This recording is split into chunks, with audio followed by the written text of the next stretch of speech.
EW의 이야기. 다음으로 이야기를 나눈 사람은 EW였어. 전직 교관이자 지금은 응급구조사로 일하고 있지.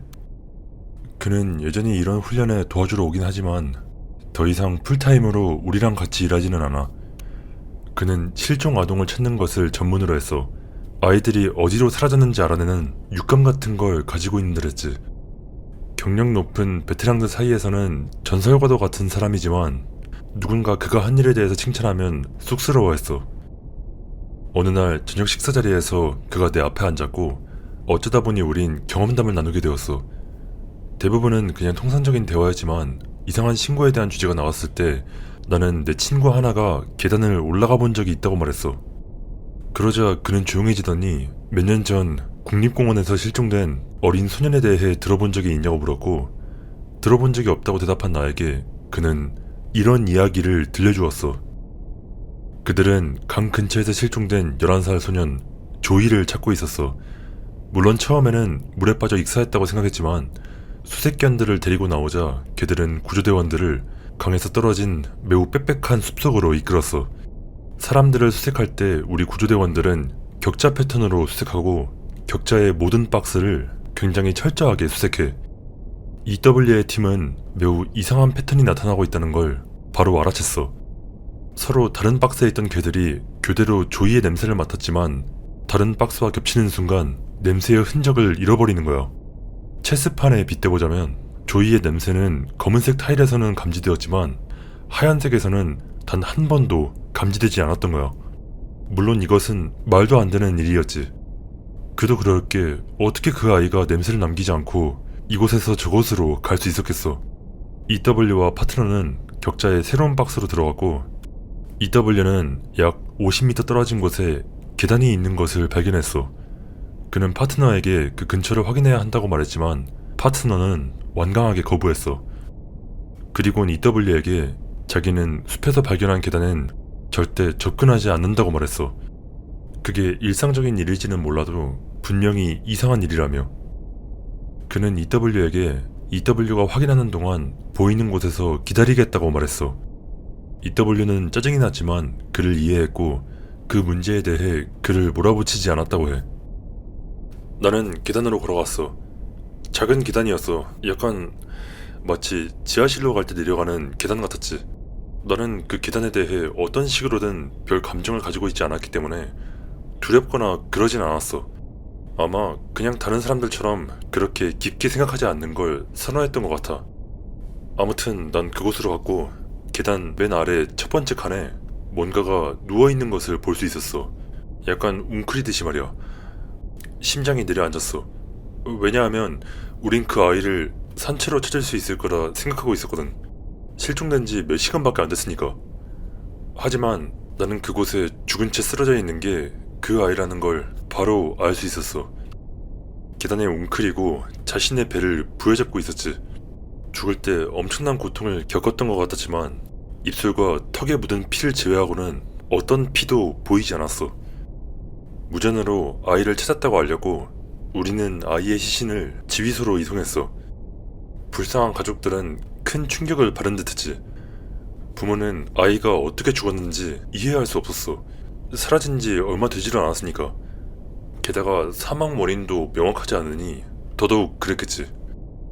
난 아이를 발견했을 때 배를 움켜쥐고 있었으니 뭔가 독이 든 것을 먹었을 거라고 생각했지만 함부로 얘기하고 싶진 않았어. 아이가 죽었다는 소식을 듣는 것만으로도 힘들 텐데 웬 멍청한 구조대원 놈이 무슨 일이 있던 건지 추측질이나 하고 있다고 생각해봐. 그들이 아이를 데려갔고 나는 집에 가서 그거에 대해 생각하지 않으려고 했었어. 죽은 아이들을 찾는 건 정말 싫어. 이 일을 좋아했지만 그게 바로 내가 떠난 이유 중 하나였어. 난 딸이 둘 있는데 그런 식으로 아이들을 잃는다는 건 생각만 해도. EW는 여기서 약간 목이 메었어. 난 그런 감정적인 것엔 서툴고 다 큰 남자가 우는 걸 보는 건 항상 어색하기 때문에 안절부절 못하고 있었어. 하지만 그는 이윽고 정신을 차리고 말을 이어갔어. 검시관한테서 사망 원인이 뭔지 항상 들을 수 있는 건 아니야. 그걸 아는 게 우리 일은 아니니까. 하지만 내 친구 중에 보안관 사무소에서 일하는 녀석이 있는데 보통 내가 묻기만 하면 흥미로운 정보를 넘기곤 했단 말이야. 하지만 이번 경우는 일주일쯤 후에 그 녀석한테서 먼저 전화가 왔어. 그 아이를 기억하냐고 묻더라고. 당연히 기억하고 있다고 했더니 정말 이상한 일이 벌어지고 있다는 이야기를 했어. 그 녀석은 나한테 이렇게 말했어. 야, 미친 소리처럼 들리겠지만 검시관은 그 애한테 무슨 일이 있던 건지 전혀 모르겠다고 했어. 그런 건 한 번도 본 적이 없대.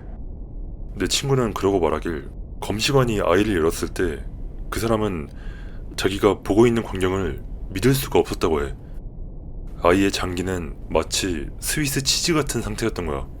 심장과 폐를 제외한 거의 모든 장기에 25센트 동전 크기의 구멍이 깔끔하게 뚫려 있었어. 결장, 위, 신장, 심지어 고환 중 하나까지도 그 깔끔한 구멍들로 가득했어. 내 친구는 검시관이 마치 누군가 홀펀치로 모든 곳에다가 구멍을 뚫어놓은 것 같다고 묘사했다 했어. 정말 깔끔하게 말이야. 하지만 아이에게는 긁힌 자국 하나, 무언가 들어간 상처도 나간 상처도 나 있지 않았다고 해. 그 자리에 있던 사람들이 그거랑 가장 비슷한 걸 본 건 1년쯤 전 자기 총을 손질하다가 자신의 몸에 샷건탄을 박아넣은 사람을 봤을 때 뿐이었어. 아무도 그 원인을 몰랐던 거야.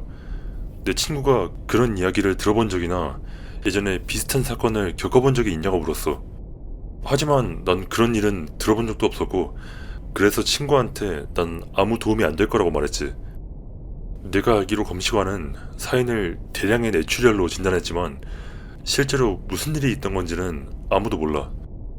그 아이를 잊을 수가 없어. 가끔 그 사건에 대한 악몽을 꾼다니까. 난 우리 아이들이 숲에 혼자 가지 못하게 하고 같이 갈 때도 절대 내 시야 밖으로 나가지 못하도록 해. 예전엔 이곳으로 나오는 게 너무 좋았는데 그 사건과 다른 몇 가지 사건이 다 망쳐놨어. 저녁 식사가 끝났고 우리는 정리를 하고 각자 오두막으로 돌아갔어. 각자 갈 길을 가기 전에 EW는 내 어깨에 손을 얹더니 가까이 얼굴을 들이밀었어. 그러고는 이곳엔 좋지 않은 것들이 있다고.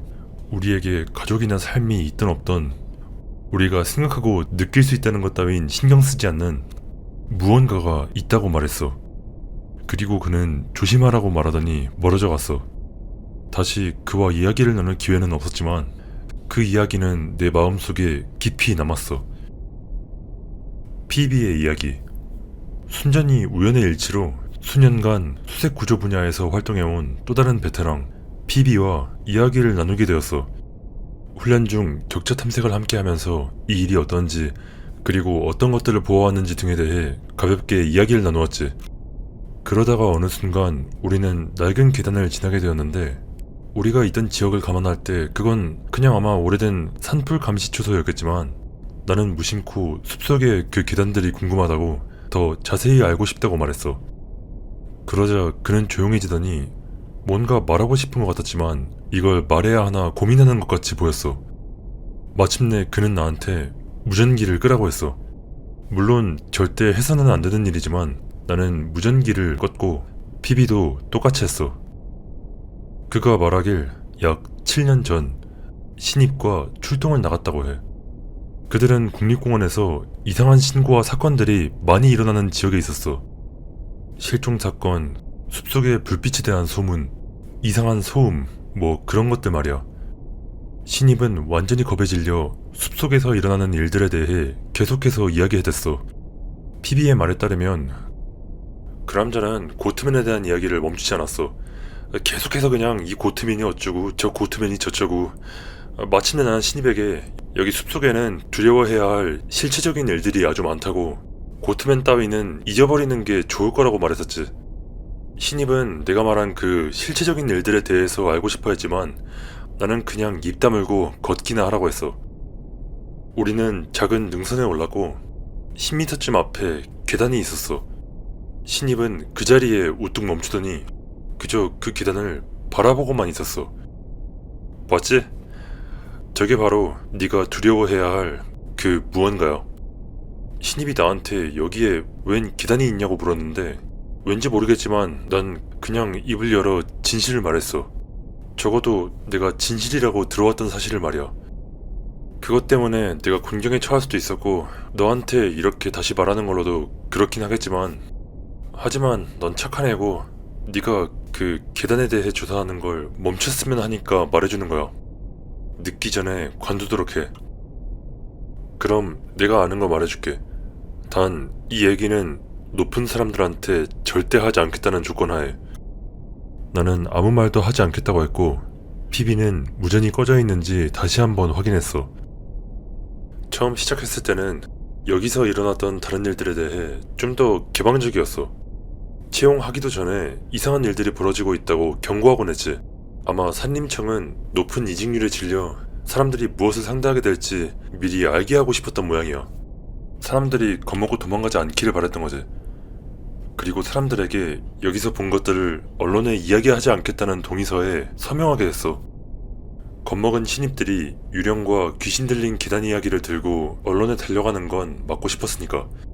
하지만 결국 산림청은 동의서가 필요가 없다는 걸 깨달았어. 사람들은 자신이 본 것에 대해 이야기하고 싶어 하지 않았을 뿐만 아니라 실제로 이야기하지도 않았거든.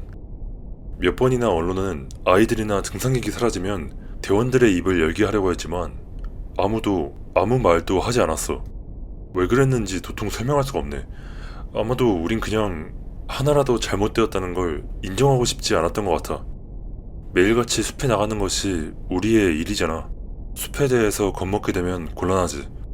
그리고 겁먹지 않는 가장 좋은 방법은 모든 것이 괜찮은 척 하는 거였고. 아무튼 기억나는 건 모두 말해줄게. 그 후 다시는 이야기하지 않을 거야. 그리고 내가 주변에 있을 때는 절대 그 이야기를 꺼내지 않도록 해. 계단은 국립공원이 생겼을 때부터 내내 함께 존재해왔어. 수십 년 전부터 계단에 대한 기록이 있지. 어떤 때엔 사람들이 올라가도 아무 일도 일어나지 않지만 또 어떤 때에는 사실 이런 얘기는 하고 싶지 않지만 가끔은 정말 끔찍한 일이 일어나기도 해. 어떤 남자가 계단 꼭대기에 갔다가 손이 깔끔하게 잘리는 거 봤어. 나뭇가지를 만지려고 손을 뻗었는데 순식간에 벌어졌지. 그 사람은 거의 죽을 뻔했어. 또 한 번은 어떤 여자가 그 계단 중 하나를 만졌는데 그 여자의 뇌혈관 중 하나가 터졌어. 말 그대로 말이야. 마치 물풍선처럼. 그 여자는 비틀거리며 내려오더니 나한테 다가와서 나한테 무슨 일이 생긴 것 같아 라는 말만 남기고 그대로 바닥에 엎어졌어. 땅에 미쳐 닿기도 전에 이미 죽은 상태였어. 그 여자의 눈 속으로 피가 새어 들어가던 광경을 절대 잊지 못할 거야. 죽기 전에 나는 그 눈이 붉게 변하는 걸 봤어. 그 일이 벌어지는 것을 지켜봤지만 내가 도울 수 있는 일은 하나도 없었어. 우린 사람들에게 계단들 근처에도 가지 말라고 경고하지만 항상 최소 한 명씩은 말 안 들어 처먹는 멍청이가 있기 마련이지. 설령 아무 일도 없더라도 나쁜 일은 항상 일어났어. 우리가 추적하는 아이들이 사라지고 다음날 누군가가 죽기도 해. 국립공원의 완전히 안전한 곳에서 반으로 잘려서 말이야. 왜 그런지는 모르겠는데 항상 안 좋은 일이 일어나. 계단들이 왜 숲에 있는지는 정확히는 모르겠지만 상관없어. 어쨌건 그것들은 이곳에 있고 우리 멍청이들은 새로운 대원들에게 계단들이 정확히 무슨 짓까지 할 수 있는지 알려주지 않았지. 우리는 잠시 동안 아무 말도 하지 않았어. 나는 피비의 말이 끝난 건지 확신할 수 없어서 말하기 꺼려졌었지. 피비는 뭔가 다른 말을 하고 싶어 하는 것 같았거든. 마침내 그가 다시 입을 열었어. 같은 계단을 두 번 다시 찾을 수 없다는 걸 깨달은 적 있어? 나는 그가 계속 말을 이어갈 거라 생각하며 고개를 끄덕였어. 하지만 그는 그저 조용히 내 옆을 걷다가 이윽고 국립공원에서 본 것 중 가장 큰 사슴에 대한 이야기를 시작할 뿐이었어. 나는 그 주제를 다시 꺼내지도 않았고 이야기를 더 해달라고 조르지도 않았어. 다음날 피비는 훈련에서 빠졌어. 해가 뜨기도 전에 몸이 안 좋다며 나갔다고 하더라. 그가 떠난 이후 우리 중 누구도 그에 대한 소식을 듣지 못했어. 일단 여기서 멈추도록 할게. 다음 편은 며칠 안에 올리도록 노력해보려고 해. 하지만 여름이 끝나가고 있어서 여기 일이 좀 바쁘네. 계속 관심 가져줘서 고마워. 이번 포스팅은 좀 짧아서 미안.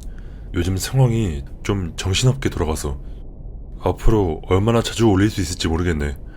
너희가 보내준 응원들 모두 고맙게 생각하고 있어. 몇 개 되지 않는 이야기들이지만 너희들의 의견 기대하고 있을게. 훈련에서 우리를 도와주던 소방관 한 명이 엄청나게 큰 나무에서 아이를 구출해야 한다는 얘기를 듣고 출동했었던 이야기를 해줬어. 자기도 자세한 내용은 듣지 못했고 그저 적절한 장비가 없어서 직접 나와서 도와달라고만 했다고 했어. 나무가 워낙 커가지고 구조대원들이 올라가는 게 안전하지 않다고 판단해서 그를 불렀다고 해. 그는 소방관이 되기 전에 나무 다듬는 일을 했었기 때문에 예전 장비를 챙겨와서 도와주는 게 어려운 일은 아니었다고 해. 약 3km 정도 떨어진 곳으로 안내되었고 구조대원들은 그 지역에서 가장 큰 나무 중 하나에 멈춰서서 나무 위를 가리켰어.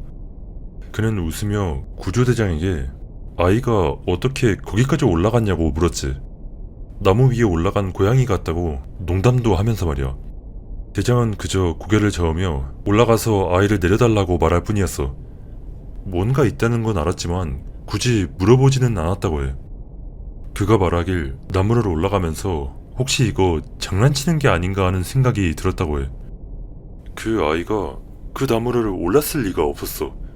밑부분은 엄청 컸지만 중간쯤 올라가면서 점점 가늘어지기 시작하더라고.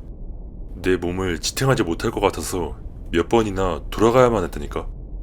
하지만 그는 계속 올라갔고 정상에 거의 다 왔을 때 나뭇가지 사이로 언뜻언뜻 푸른 무언가를 보았다고 했어.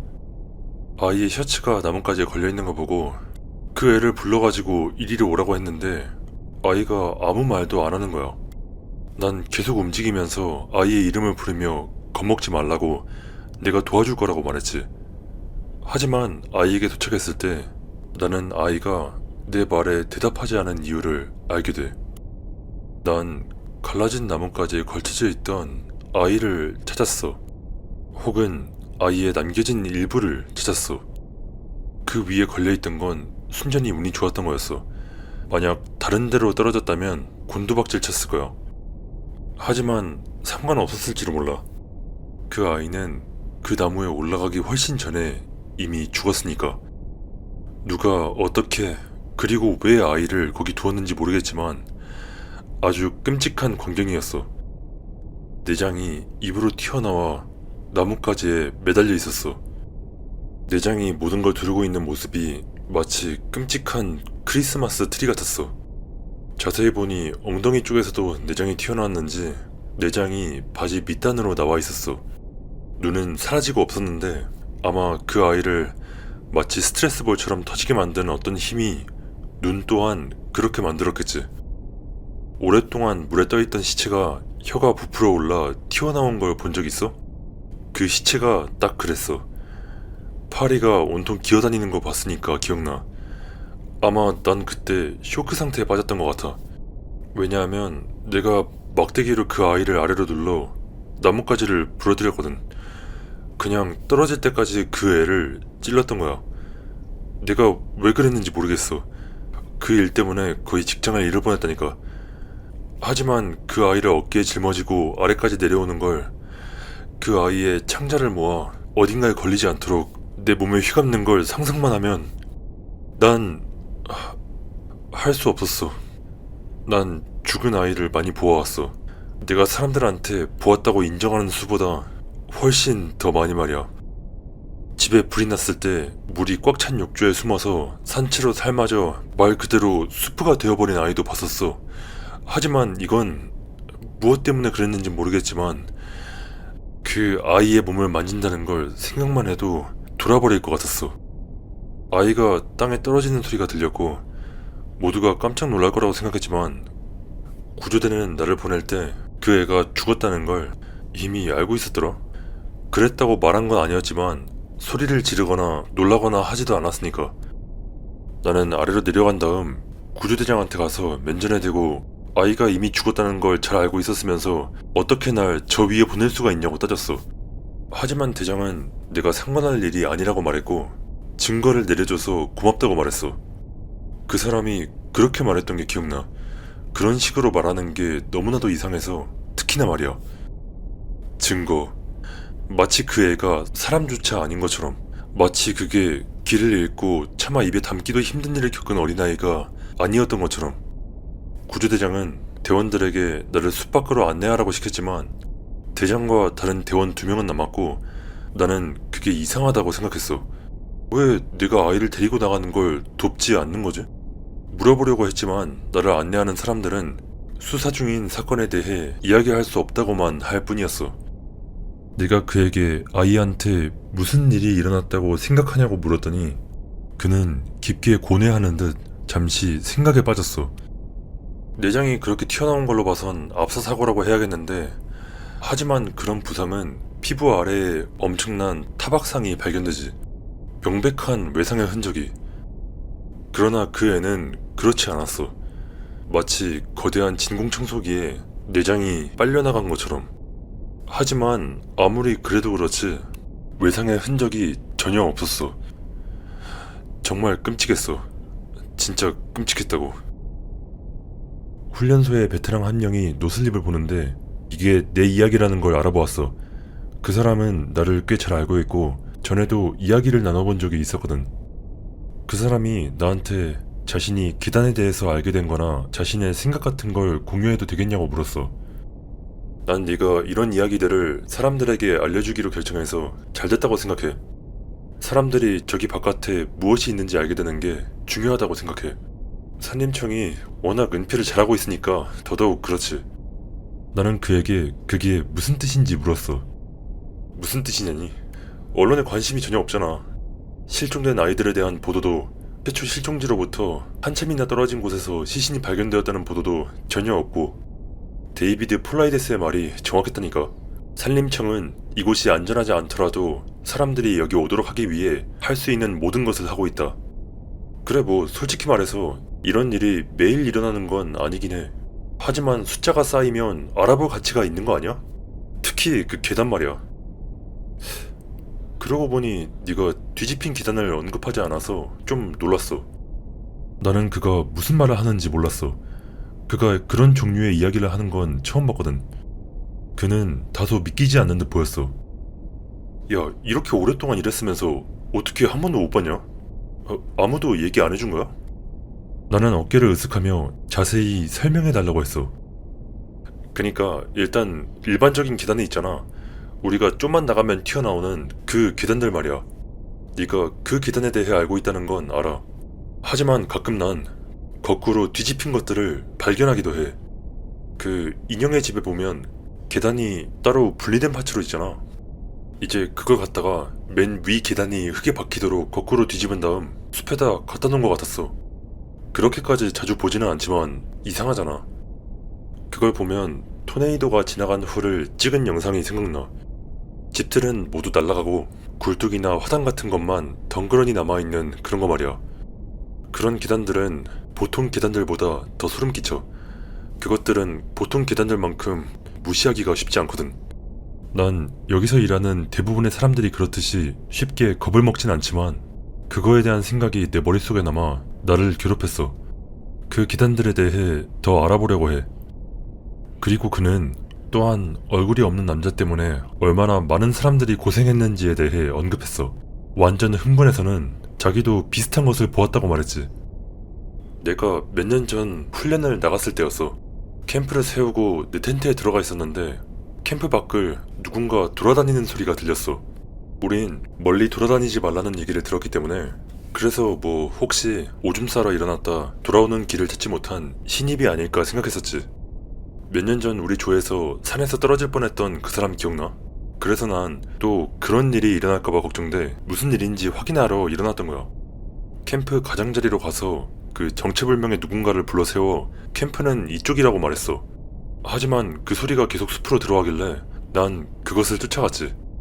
바보 같은 짓이라는 건 알지만 나는 잠이 덜 깬 상태였고 그냥 웬 멍청이가 다치는 걸 감당하고 싶지 않았거든. 나는 그것을 따라서 1.6km 정도 일직선으로 갔고 그것이 작은 강가에 멈췄어.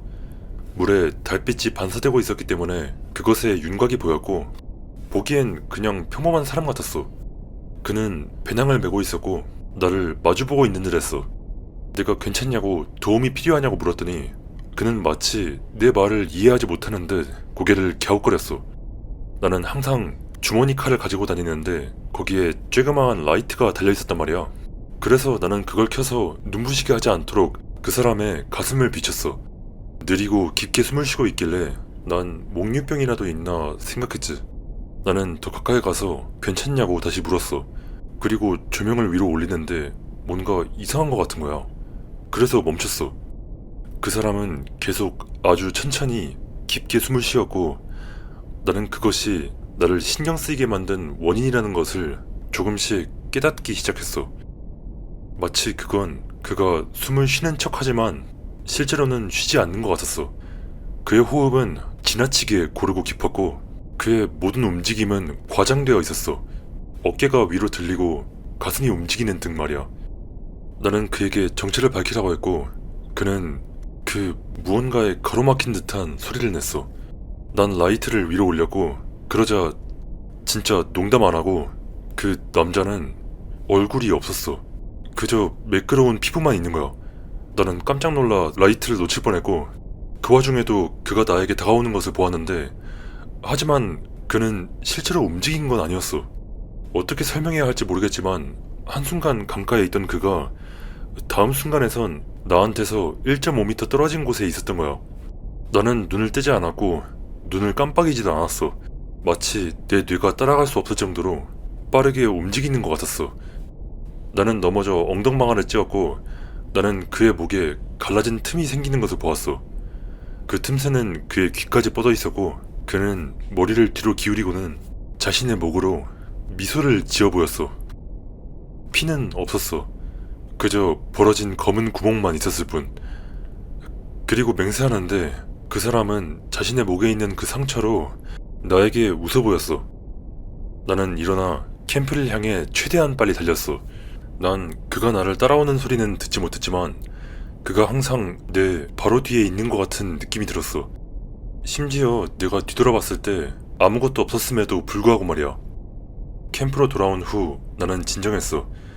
불은 여전히 타오르고 있었고 다른 사람과 함께 있다는 그 무리의식이 나를 진정시키고 한숨 돌리게 했던 것 같아. 난 그가 따라올까 모닥불 옆에서 기다렸지만 몇 시간 동안 아무 소리도 들리지 않아서 다시 잠자리에 들었어. 이상하게 들릴 거란 건 알지만 모든 게 너무 비현실적이라 곧바로 난 내 상상인 거라고 치부해버렸어.